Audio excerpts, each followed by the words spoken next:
देश में एक्चुअली 3 आदमियों का ही राज है। आज अगर आप देखें, मोदी, अमित शाह और अडानी।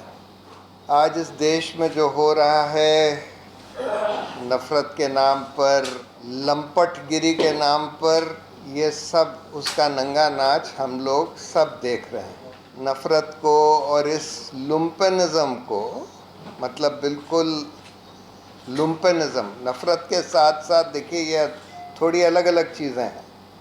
नफ़रत फैलाना और साथ में लुम्पेनिज्म फैलाना, यानी कि लिंच मॉब्स, गाली गलौच, मारपीट, वायलेंस, लुम्पेनिज्म भी फैला है।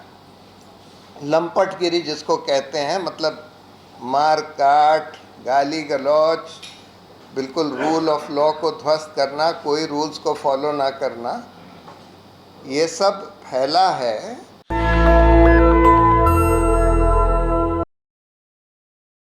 आज इस देश में जो हो रहा है, नफरत के नाम पर, लंपटगिरी के नाम पर, ये सब उसका नंगा नाच हम लोग सब देख रहे हैं।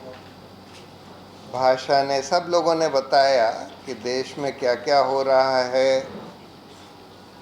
मीडिया किस तरह से, जो मेन स्ट्रीम मीडिया है, देखिए मीडिया में भी 2 हिस्से हैं अब।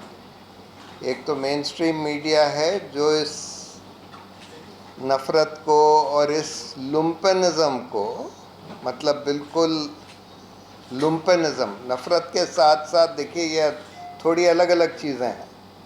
नफ़रत फैलाना और साथ में लुम्पेनिज्म फैलाना, यानी कि लिंच मॉब्स, गाली गलौच, मारपीट, वायलेंस, ये एक दूसरा लेवल है। ये दोनों को फैलाने का काम हमारा मेन स्ट्रीम मीडिया कर रहा है। लेकिन साथ में इंटरनेट की वजह से एक नया मीडिया भी खड़ा हुआ, जिसको हम ऑल्टरनेट मीडिया कहते हैं, जो कि इंटरनेट के द्वारा चलता है, जिसमें ज़्यादा पैसों की ज़रूरत नहीं होती। और इस वजह से बहुत सारे अच्छे जर्नलिस्ट्स, भाषा की तरह के बहुत सारे हैं, रवीश, इतने सारे हैं, मतलब उनका नाम लेना भी मुश्किल है। बहुत सारे अच्छे जर्नलिस्ट आज ऑल्टरनेट मीडिया पर और सोशल मीडिया पर इसके बिल्कुल खिलाफ काम कर रहे हैं। यानी जो मेन स्ट्रीम मीडिया नफ़रत और लुम्पेनिज्म फैला रहा है, उसके बिल्कुल विपरीत काम कर रहे हैं। और मेरा ये मानना है कि आज जो ऑल्टरनेट मीडिया है, उसका इन्फ्लुएंस आज मेन स्ट्रीम मीडिया से कुछ कम नहीं है।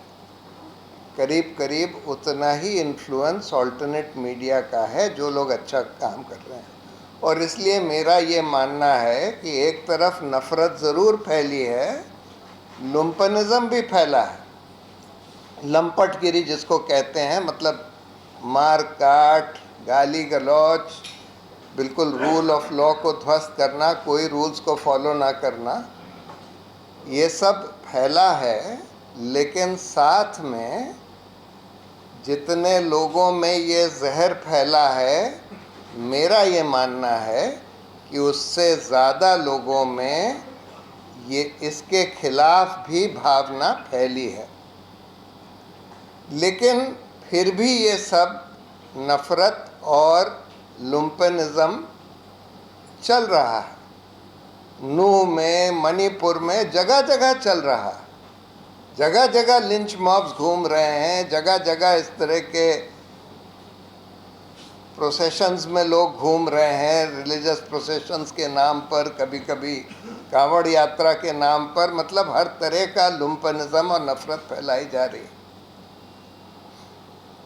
ये क्यों हो पा रहा है? जबकि मेरा मानना है कि उससे ज़्यादा लोग इस नफ़रत के खिलाफ हैं, इस नफ़रत को नहीं मानते, इस लुम्पेनिज्म के खिलाफ हैं, लेकिन फिर भी चल रहा है। और ये इसलिए चल पा रहा है कि जो लोग इस नफ़रत की राजनीति कर रहे हैं, वो आज सत्ता में आ गए हैं।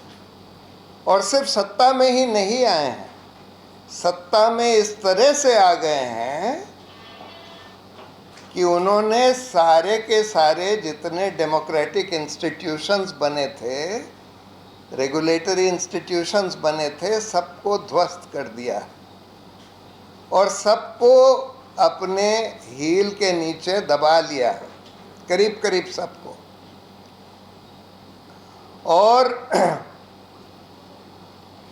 इस वजह से वो लोग ये सब कर पा रहे हैं। और इस पूरे एस्टैब्लिशमेंट में अगर आप देखें, जैसे आज राहुल गांधी ने बोला ना पार्लियामेंट में कि रावण 2 आदमी की सुनता था, कुंभकर्ण और मेघनाथ, और मोदी जी भी 2 ही आदमियों की सुनते हैं। और इस देश में एक्चुअली 3 आदमियों का ही राज है। आज अगर आप देखें, मोदी, अमित शाह और अडानी, यानी कि एक तरफ तो आपने सारे डेमोक्रेटिक इंस्टीट्यूशंस को ध्वस्त कर दिया, दूसरी तरफ आपने अपनी पार्टी को भी ध्वस्त कर दिया और 3 आदमियों का राज चल रहा है। और इनको लगता है, देखिए, आम तौर पर हर एक आदमी ये बात समझता है, हर एक इंटेलिजेंट आदमी ये बात समझता है कि नफ़रत फैलाने से, दूसरों से लड़ाई करने से सबका नुकसान होता है, पूरे समाज का नुकसान होता है। कोई अगर हिंदू ये समझ ले कि भाई हम मुसलमानों को दबाकर, मार कर अपना भला कर लेंगे, तो ये बिल्कुल गलत सोच है, अनइंटेलिजेंट सोच है। आर्टिफिशियल इंटेलिजेंस की आजकल बात होती है, उसके कॉन्टेक्स्ट में आर्थर सी क्लार्क ने अपनी एक 1962 की किताब है, मतलब 60 साल पुरानी किताब, प्रोफाइल्स ऑफ द फ्यूचर, उसमें एक चैप्टर है आर्टिफिशियल इंटेलिजेंस के ऊपर, जिसमें उसने लिखा है एकदम साफ कि those cheap comic strips and cheaper forms of science fiction which propagate the view that artificial intelligence will be malevolent and hostile to humans are just promoting or projecting their own aggressive instincts which have been inherited from the world of jungle into a world where such things do not exist. The higher the intelligence, the greater the degree of cooperativeness. ये बिल्कुल एक elementary truth है। अगर इसको समझना है तो एक किताब है the evolution of cooperation, Robert Axelrod की, उसको आप पढ़ लीजिए। बेसिक इंटेलिजेंस आपको ये बताती है कि आप नफ़रत फैला के, दूसरे आदमी को दबा के, मार के अपना भला नहीं कर सकते। लॉन्ग रन में सबका नुकसान होगा। लेकिन अनफॉर्चुनेटली हमारा जो पॉलिटिकल सिस्टम है, पॉलिटिकल स्ट्रक्चर है, जिसमें फर्स्ट पास द पोस्ट, जो हमारी इलेक्टोरल डेमोक्रेसी है, उसमें कुछ लोगों का शॉर्ट टर्म फ़ायदा ज़रूर हो जाता है और उनको लगता है कि नफ़रत फैला के, लड़ाई करवा के हम सत्ता में काबिज़ रह सकते हैं, हम सत्ता में आ सकते हैं और काबिज़ रह सकते हैं। और इसलिए ये सोच सिर्फ उन लोगों की होती है, सिर्फ उन लोगों को एक शॉर्ट टर्म राजनीतिक फ़ायदा मिलता है जो लोग सत्ता के गेम में हैं, लेकिन समाज में किसी का फ़ायदा नहीं होता, इससे सबका नुकसान होता है। तो अब सवाल ये है कि हमको करना क्या है। देखिए, जैसे मैंने बोला कि हमारे पास अभी भी इतनी नफ़रत फैलाने के बाद भी ज़्यादातर लोग अभी ऐसे हैं जो इस नफ़रत के खिलाफ हैं, इस लुम्पेनिज़म के खिलाफ हैं, डरे हुए हैं, सहमे हुए हैं, चुपचाप बैठे हैं। हमको उनको जगाना है। और जैसे मैंने बोला कि आज ऑल्टरनेट मीडिया है, खड़ा भी हुआ है, जिसका इन्फ्लुएंस शायद उतना ही है जितना कि इस लुम्पेन मेन स्ट्रीम मीडिया का है, जो इस नफ़रत के खिलाफ खड़ा हुआ है। तो पहला तो हमको ये काम करना है इन लोगों की बीजेपी की आईटी सेल होगी, हमको एक सिटीजन्स आईटी सेल बनाना है या सिटीजन्स मीडिया सेल बनाना है। देखिए बहुत सारे अच्छे सिटीजन जर्नलिस्ट अच्छा काम कर रहे हैं, लेकिन इसको और बढ़ाना है, इसका और विस्तार करना है। और सारे सिटीजन्स, इसमें तो कोई डर की बात है ही नहीं। ये लोग नफरत फैला रहे हैं, हम लोग प्यार फैलाएंगे। ये लोग झूठ फैला रहे हैं, हम लोग सच फैलाएंगे। और इसमें तो सब लोगों को, हर एक आदमी कंट्रीब्यूट कर सकता है। हम लोगों को छोटे छोटे वीडियोस बनाने हैं या छोटे छोटे लेख लिखने हैं। आजकल लोगों का अटेंशन स्पैन छोटा होता है, तो छोटे का ही ज़्यादा इफेक्ट होता है।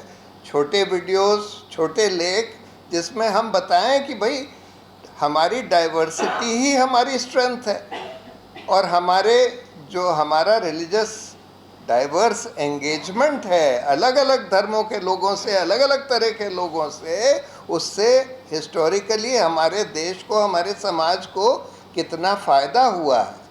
हम लोग इस तरह के, और जो पॉजिटिव स्टोरीज जैसे हर्ष ने बताई, इस तरह की स्टोरीज़ को हम लोग फैलाएं। और साथ में ये जो झूठ फैलाया जा रहा है, नफ़रत फैलाई जा रही है, इसके खिलाफ भी हम लोग बोलें, खड़े हों कि भाई ये झूठ है, ये नफ़रत से किसी का फ़ायदा नहीं होने वाला है। और कहीं कहीं जहाँ हो सके, जहाँ हम लोग पकड़ सकें कि ये झूठ किसने फैलाया, यानी नफ़रत फैलाने वाला झूठ आज खूब यूज़ किया जा रहा है। भाजपा की आईटी सेल करती है, हमको पता है कहाँ से ओरिजिनेट हुआ। ऑल्ट न्यूज़ वगैरह वाले पता कर सकते हैं कि किसने ये शुरू किया, किसने ये झूठा वीडियो बनाया। अब ये आर्टिफिशियल इंटेलिजेंस के द्वारा और भी होगा, झूठे वीडियोस बनाना आसान हो जाएगा। जैसे वो विमेन रेसलर्स का बनाया गया था, आसान हो जाएगा, तो ये सब होगा। लेकिन उसको हम लोग ट्रैक करके सिर्फ बस्ट ही ना करें, क्योंकि ये एक अपराध है, संगीन अपराध है। तो जो उसका रिंग लीडर है, उसके खिलाफ हम लोगों को मुकदमे वगैरह फाइल करने चाहिए। दूसरी बात, देखिए हर शहर में एक पीस कमेटी कह सकते हैं या कम्युनल हार्मनी कमेटी कह सकते हैं, वो हम लोग को बनानी चाहिए। सारे कम्युनिटीज़ के जो बड़े रिस्पेक्टेड लीडर्स हैं, उन लोगों को साथ लाकर, जब भी कोई जैसे नूह में होने लगा, उससे पहले अगर इस तरह के लीडर्स आकर सार्वजनिक बयान देते कि भाई इस तरह की तैयारी चल रही है, ये बिल्कुल रोकनी चाहिए, तो उसका इफ़ेक्ट होता। दूसरी बात, उन लोगों का एक और भी जॉब होना चाहिए कि भाई रिलीजियस एंगेजमेंट हिंदुओं और मुस्लिमों के बीच में, हिंदू और क्रिश्चियंस के बीच में, वो बढ़ाएं, जिससे कि कॉमन फेस्टिवल्स वगैरह सेलिब्रेट किए जा सकें। तो ये कई काम हैं जो हम लोग सिटीजन्स के तौर पर मिलके कर सकते हैं। और आखिर में तो खैर इन लोगों को पॉलिटिकली हराना होगा, जो लोग आज सत्ता में बैठकर और इसको बिल्कुल बैंड मास्टर्स की तरह इसको ऑर्केस्ट्रेट कर रहे हैं, इस नफ़रत को और लुम्पेनिज़म को, इन लोगों को पॉलिटिकली हराना होगा।